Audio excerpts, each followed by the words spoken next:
इस बीच क्लब में गाना गाने आ रही हैं। इनका नाम है मिस रेखा। ओ मेरे प्यार आजा बनके बाहर। तो दोस्तों, पहचाना आपने? अच्छा, अगर आप लोग अभी भी नहीं पहचान पाए हैं तो अब जरूर पहचान जाएंगे। ये आकाशवाणी का प्रसारण है विविध भारती। जी हां, हम बात कर रहे हैं भारतीय रेडियो प्रस्तोताओं के भीष्म पितामह पद्मश्री श्री अमीन सयानी जी की। Good evening, ladies and gentlemen. This is your friend and compere Amin Sayani welcoming you all in this final night of competitions sponsored by the Beach Club. Hindi में बोल, हिंदी में। अच्छी बात है। समुद्र तट गिरोह द्वारा आयोजित, जैसा कि आप वाकिफ ही हैं कि 20 फरवरी 2024 को रेडियो जगत का ये सुपरस्टार रेडियो जगत को सूना करके सितारों की दुनिया में चला गया। भूल जाती हैं कहते हैं आवाजें कभी मरती नहीं। एक बार जो आवाज पैदा हो गई फिर वो यूनिवर्स में घूमती रहती है। एक ऐसी ही आवाज पद्मश्री श्री अमीन सयानी जी की है।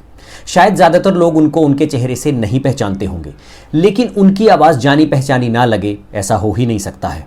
मतलब ये बात उनके बारे में बिल्कुल ठीक बैठती है कि मेरी आवाज मेरी पहचान है। दोस्तों, आवाज के इस जादूगर का जन्म 21 दिसंबर 1932 को बॉम्बे प्रेसिडेंसी यानी कि आज की मुंबई में हुआ था। इनका ताल्लुक गुजराती खोजा इस्माइल मुस्लिम समाज से था और इनका परिवार बंबई का एक सुशिक्षित, संभ्रांत और समृद्ध परिवार रहा है। इनके वालिद साहब का नाम डॉक्टर जान मोहम्मद सयानी और वालिदैन का नाम कुलसूम सयानी था। इनके पिताजी के चाचा जी श्री रहमतुल्लाह मोहम्मद सयानी ने लंदन से वकालत की पढ़ाई की, बंबई में फ्रीडम फाइटर रहे और 1896 में इंडियन नेशनल कांग्रेस के अध्यक्ष भी बने और बाद में बंबई महानगर के शरीफ भी रहे। ये एक प्रसिद्ध वकील थे और इनकी अपनी एक लॉ फॉर्म थी और इसी लॉ फॉर्म में महात्मा गांधी ने वकील के रूप में अपनी सेवाएं प्रदान की थी और वहीं से इनके परिवार का जुड़ाव महात्मा गांधी से हो गया था। दोस्तों, इस सब से आप अंदाजा लगा सकते हो कि इनकी फैमिली कितनी एजुकेटेड और हाई प्रोफाइल रही होगी। इनकी मां कुलसूम सयानी भी फ्रीडम फाइटर रही और गांधी जी की सहयोगी भी। अपने एक इंटरव्यू में अमीन सयानी साहब ने कहा कि वो भी नेता बनना चाहते थे, लेकिन अच्छा हुआ वो नेता नहीं बने, नहीं तो हम एक ऐसी हिप्नोटिक आवाज के तिलिस्म से महरूम रह जाते। माता जी भी, हमारे पिताजी भी, हमारे नाना और पर चाचा, ये सब मूवमेंट से जुड़े हुए थे आज़ादी के। खैर, आगे बढ़ते हैं। इनकी शिक्षा दीक्षा ग्वालियर के मशहूर सिंधिया स्कूल और बंबई के सेंट जेवियर कॉलेज से हुई। दोस्तों, यहाँ पर यह बताना दिलचस्प होगा कि इनके कॉलेज में लेजेंडरी किशोर कुमार और देवानंद के छोटे भाई, भारतीय फिल्म जगत को गाइड और जूल थीफ जैसी कालातीत फिल्में देने वाले गोल्डी आनंद रहे हैं। दोस्तों, इनकी पत्नी एक कश्मीरी पंडित थी और उनका नाम था रमा मट्टू। अमीन सयानी साहब के 2 बड़े भाई थे, जिनमें से एक बड़े भाई हबीब सयानी शुरुआत में ही अपने मामा के यहाँ लंदन शिफ्ट हो गए थे और उनके दूसरे बड़े भाई हमीद सयानी, जो कि इंग्लिश रेडियो जगत के एक बहुत बड़े ब्रॉडकास्टर और थिएटर एक्टर डायरेक्टर रहे, वो अमीन सयानी साहब के मेंटर भी रहे हैं। तो हमीद भाई से मैंने बहुत कुछ सीखा, एक्टिंग भी सीखी, ब्रॉडकास्टिंग भी सीखी। ब्रॉडकास्टिंग में तो खैर जो भी मैंने पाया उन्हीं से पाया ज़्यादा। दोस्तों, उस जमाने में सुल्तान पदमसी का एक इंग्लिश थिएटर ग्रुप था। जो लोग नहीं जानते उनको बता दूं कि सुल्तान पदमसी एलेक पदमसी के बड़े भाई थे। तो अमीन सयानी साहब के बड़े भाई हमीद सयानी भी उस ग्रुप में सक्रिय सदस्य थे और इसी वजह से अमीन सयानी साहब भी उस थिएटर ग्रुप में जाया करते थे और वहां पर उन्होंने एक्टिंग और निर्देशन में भी अपना हाथ आजमाया था। वो फिल्मों में एक्टर भी बनना चाहते थे, लेकिन फिर अपने बड़े भाई की सलाह पर उन्होंने रेडियो सिलोन ज्वाइन किया।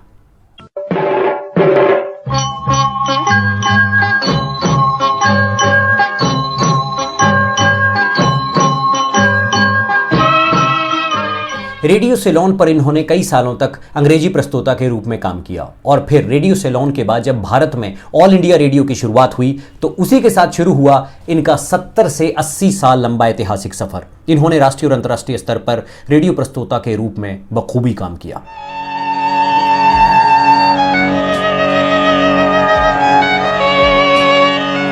आपको इनके काम के विस्तार का अंदाजा इस बात से हो जाएगा कि इन्होंने 54,000 से ज्यादा रेडियो प्रोग्राम्स में एज अ प्रोड्यूसर और कंपेयर काम किया और 19,000 से ज्यादा स्पॉट्स और जिंगल्स में अपनी आवाजें दी हैं और अंतर्राष्ट्रीय स्तर पर रेडियो और स्टेज प्रस्तोता के रूप में एक सफल पारी खेली और अपने जमाने के लगभग सभी नेशनल और इंटरनेशनल पब्लिक फिगर्स, सेलिब्रिटीज और लीडर्स का इंटरव्यू किया।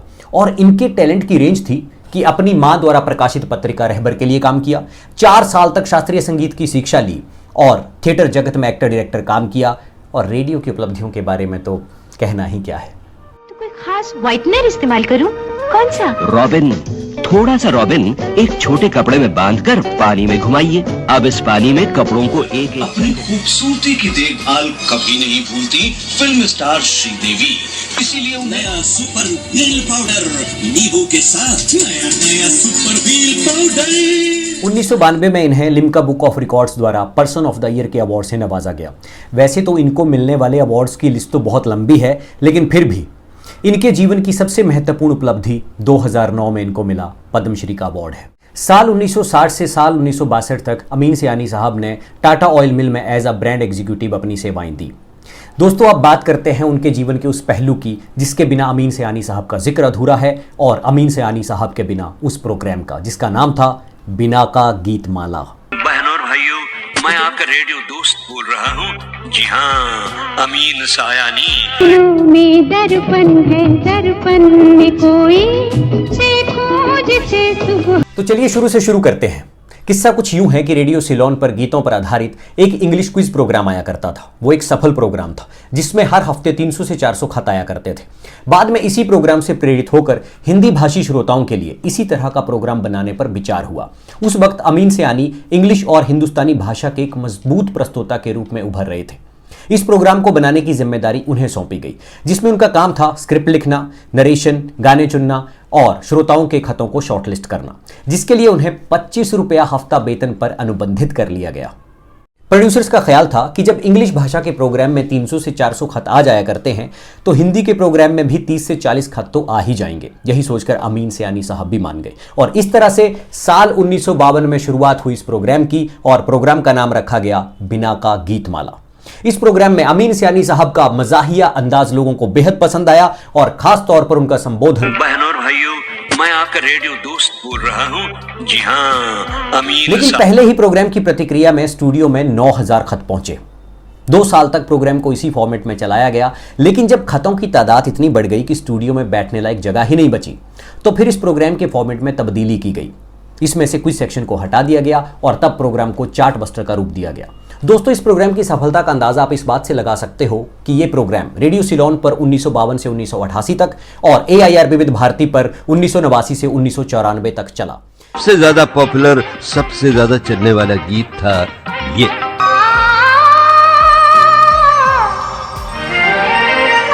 इसी प्रोग्राम ने अमीन सयानी को अंतर्राष्ट्रीय स्तर पर फेमस कर दिया और इसी प्रोग्राम की शोहरत की बदौलत उन्होंने विदेशों में कई स्टेज और रेडियो प्रोग्राम किए। UAE, Canada, America, Fiji, south Africa समेत कई यूरोपीय और एशियाई देशों में उन्होंने काम किया। बड़े सुपरस्टार, बहुत प्यारे इंसान, प्रोड्यूसर, डायरेक्टर, सदाबहार स्टार देव आनंद। हो जाए जोरदार तालियां। बहुत बहुत मेहनत से इन्होंने काम किया। उनकी प्रसिद्धि का आलम यह था कि उनके दौर के तमाम देशी और विदेशी रेडियो प्रस्तोता उनके अंदाज की नकल किया करते थे। दोस्तों, जिसका 70 से 80 साल का करियर हो, उसे इतने छोटे से प्रोग्राम में समेट पाना संभव तो नहीं है, लेकिन फिर भी प्रोग्राम खत्म करने से पहले उनके जीवन से जुड़े कुछ इंटरेस्टिंग इंसिडेंट्स आप लोगों के साथ शेयर करना चाहूंगा। आप सभी सदी के महानायक अमिताभ बच्चन जी के बारे में एक बात तो जानते ही होंगे। एक जमाने में वो रेडियो अनाउंसर भी बनना चाहते थे और जिसके लिए उन्होंने AIR के ऑफिस में ऑडिशन भी दिया था। ऑडिशंस को परखने की जिम्मेदारी उस वक्त अमीन सयानी साहब की थी। अपने एक इंटरव्यू के दौरान अमीन सयानी साहब ने कहा कि उस वक्त वो रेडियो स्टेशन के कई प्रोग्राम्स को हैंडल कर रहे थे और इसी व्यस्तता के चलते उन्होंने अमिताभ बच्चन के ऑडिशंस को सुने बिना ही उन्हें रिजेक्ट कर दिया था। बाद में जब अमिताभ बच्चन बहुत बड़े सुपरस्टार बन गए तो अमीन सयानी साहब ने कहा कि उन्हें इस बात का रंज है कि उन्होंने उनका ऑडिशन सुने बगैर ही उन्हें रिजेक्ट कर दिया था, लेकिन यह बात उन दोनों के लिए ही अच्छी रही। आगे अमीन सयानी साहब कहते हैं कि अगर अमिताभ बच्चन उस ऑडिशन में सिलेक्ट हो गए होते तो हिंदुस्तान एक इतने बड़े सुपरस्टार से और वो अपनी नौकरी से महरूम रह जाते। अमीन सयानी किशोर दा के साथ भी अपने एक इंसिडेंट का बार बार जिक्र करते रहते हैं। तो किस्सा कुछ यूं है कि अमीन सयानी साहब किशोर दा का इंटरव्यू करना चाहते थे। वे उनके कॉलेज फ्रेंड थे, इसलिए उनका किशोर दा के घर पर आना जाना लगा ही रहता था।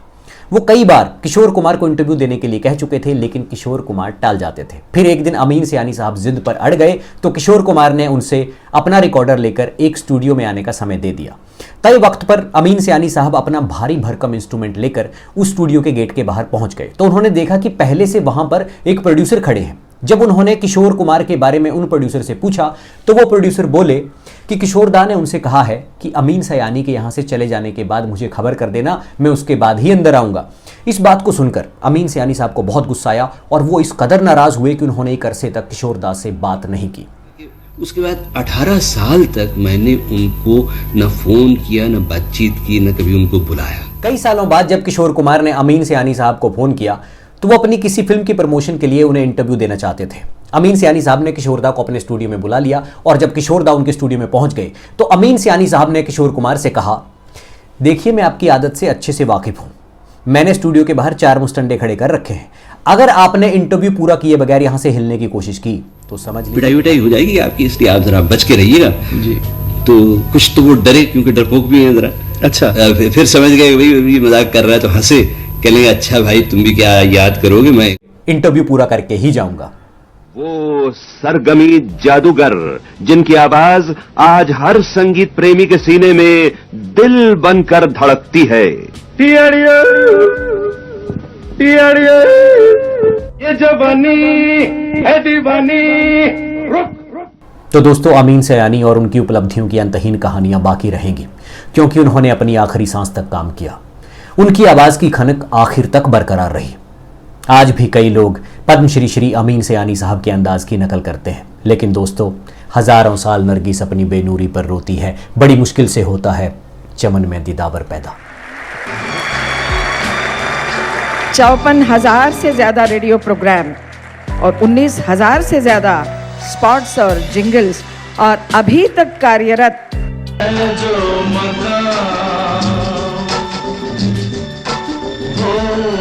दोस्तों, इसी के साथ आपसे मुलाकात होगी नए एपिसोड में। अगर हमारी बात आपके दिलों तक पहुंची हो तो इस चैनल को सब्सक्राइब जरूर करें और आपकी कोई राय हो तो कमेंट बॉक्स में जरूर लिखें। Thank you very much.